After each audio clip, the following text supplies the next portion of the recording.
Hello, my friends. Welcome back to the Own Your Good podcast. I had a little thing on my mind today I wanted to talk about.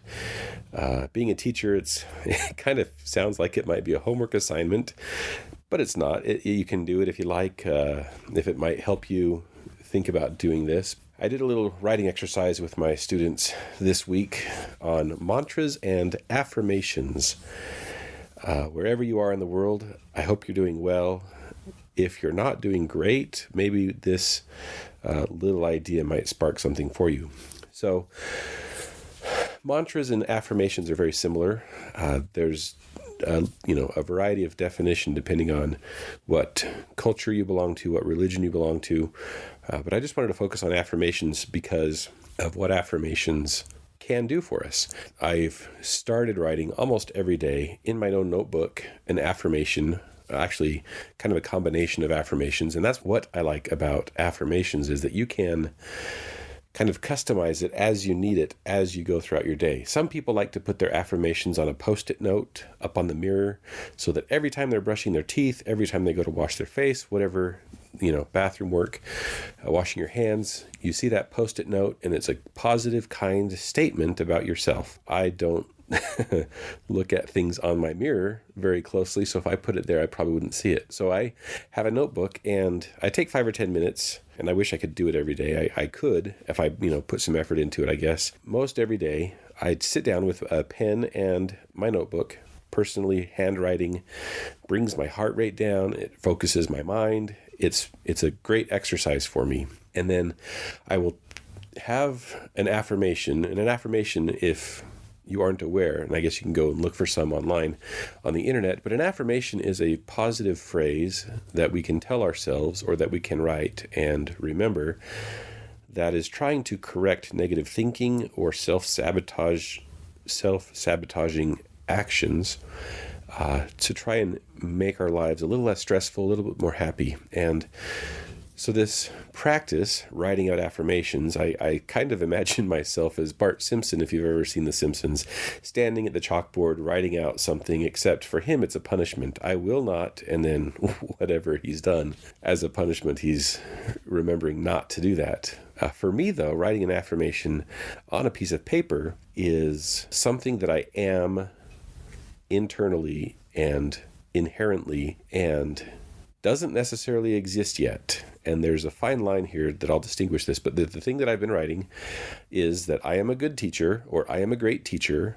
I am a published author, and I can help people solve problems and make their lives better. And it's something like that. It varies on different days depending on how I'm feeling about being a teacher. Some days I feel like I am not connecting with anybody. Some days I feel like my assignments are falling on deaf ears, and it's a little bit frustrating and disconcerting. I know that it's not totally me. Everybody has different things that they're dealing with. And so on those days, I feel awful. And then there are other days where, for whatever reason, something I said connected with a student. For whatever reason, a student got something in because of something that I said, turned in their homework. Somehow, they understood enough of what I'd said enough times to internalize it and do it. And I see that progress. I see kids who have struggled because they're in the military and their families move a lot, and there's not a lot of support in continuity in the schools because, in a year or two they're moving. So they have a wall, they have a shell that they're trying to sort of stay inside of and keep themselves from getting attached and being hurt, or feeling connected and then being disconnected. And so seeing sometimes, and the students come from a variety of lifestyles, seeing those students try and believe that, okay, this teacher's in, I'm in, let's see if I can get this done and not fail this class. For me, sometimes where I have a doubt, sometimes where I feel not good enough, I decided to write an affirmation. And that affirmation, if I repeat it often enough, I believe. And I think that happens in everything that we tell ourselves. If we're in an art class and we're drawing and we think, yeah, this is pretty good, I'm doing all right. And then you look up and you see 2 or 3 people around you and they're significantly better than you are at art, automatically you feel like, oh, I am not that good. And that self-talk perpetuates this idea. And then if somebody else comes over and says, wow, that's really good, you don't believe them because you know that other people are better than you. You've already self-talked yourself out of compliments. And so that part for me, for being a teacher, telling myself that I am a good teacher, I connect with students. It might not happen every day, but if I tell myself it positively in ways that are positive, then I am more likely to succeed at that. I am more likely to make that happen. I had a student say, yeah, that's like volleyball. If I go out on the court and I'm doubting myself and I kind of twisted my ankle and I don't know if I feel up to it, if I go out doubting, I am going to flinch. I'm going to stop and hesitate and favor my foot and, not do what I need to do to be in the game. And I think that's why a lot of times we see players, whether they're pro players or whether they're high school players or college players, at the beginning of a game, they've got their headphones on, they're getting themselves pumped up. I can do this. This is going to be awesome. And they're telling themselves how they're going to perform throughout the game in a positive way so that they perform that way. They make themselves get in the mindset. But it doesn't always work that way, does it? So these positive affirmations can be something that we already know that we're okay at, and we're just trying to remind ourselves daily that we're capable, that we're good, we can do this, I can solve hard problems, I can make things happen, I can treat my family more kindly. There's a lot of potential, right? There's a lot of I can, or I am, or I will, or I do. That's great. The other thing that I use affirmations for, and this has just been over the last 3 or 4 weeks, but aside from what I'm currently doing as a teacher, I write that I am a published author. Now, I'm not a published author, and sometimes I doubt whether or not I'm a writer, but I write regularly, so I'm a writer. If I tell myself I am a published author, and if I internalize that enough, my subconscious starts to think, you're really a writer. What are you writing? And the project starts to develop, sometimes subconsciously, maybe as I'm falling asleep, and sometimes as I'm on a walk or as I'm on my drive to school. I'm thinking, well, if I'm an author, what is my book about?